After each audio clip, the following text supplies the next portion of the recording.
What's up, guys? Paul Macetta here.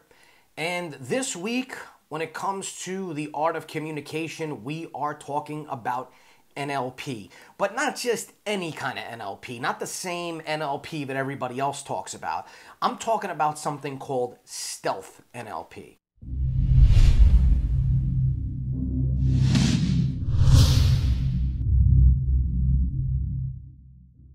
So what is Stealth NLP? Well, Stealth NLP is something that I created, which is based on techniques and strategies from the world of NLP that are designed with one purpose and one purpose only, and that is to influence and persuade other people. So I love NLP. I've used it in many aspects of my life to improve myself. I've used it to help other people.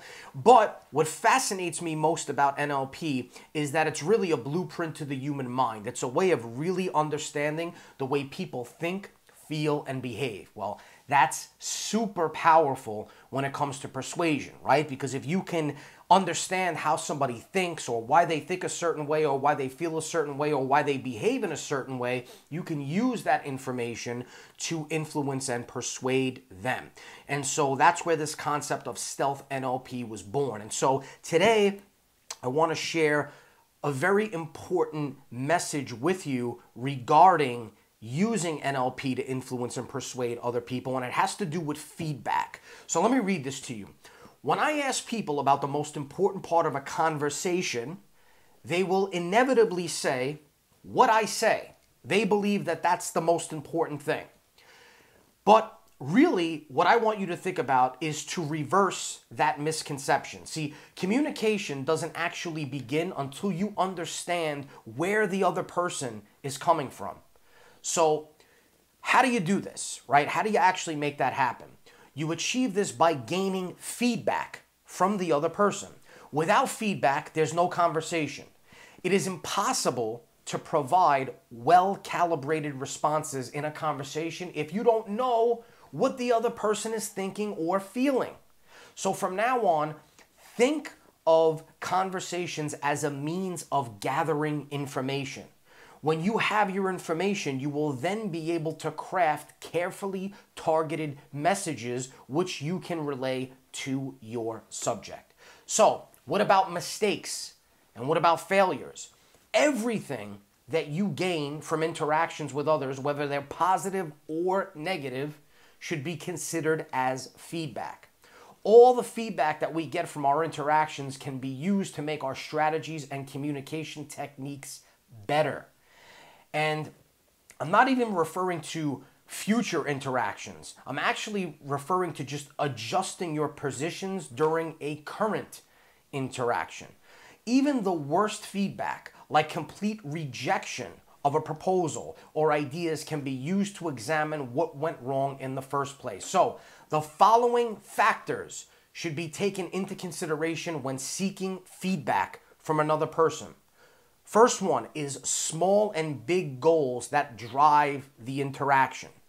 Second is the speaker's achievements as of the moment. Third, the nature or type of feedback provided by the other person.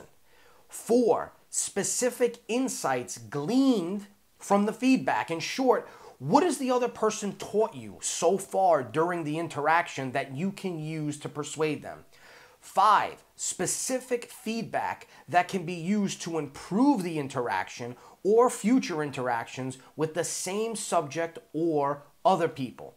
6, gauge of one's triumph with the current interaction. What direction will you have to take after this interaction?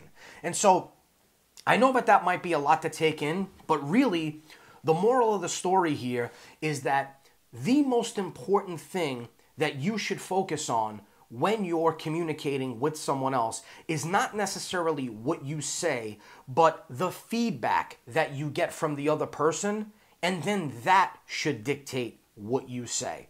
See, so many times people go into an interaction with their own ideas, their own thoughts, their own beliefs, and they're so hell-bent on pressing those beliefs onto other people But really all they're doing is creating resistance, because you might be saying something that the other person consciously or subconsciously disagrees with.